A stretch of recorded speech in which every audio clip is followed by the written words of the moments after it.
When the red screw is rotated clockwise, the water level increases. Conversely, when it is rotated counterclockwise, the water level decreases, indicating a lower amount of water being filled in.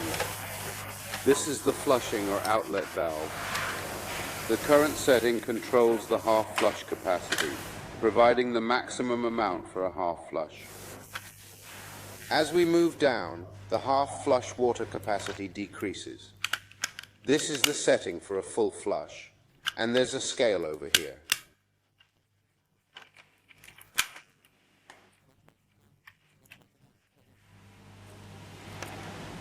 Ranging from 12 to 1.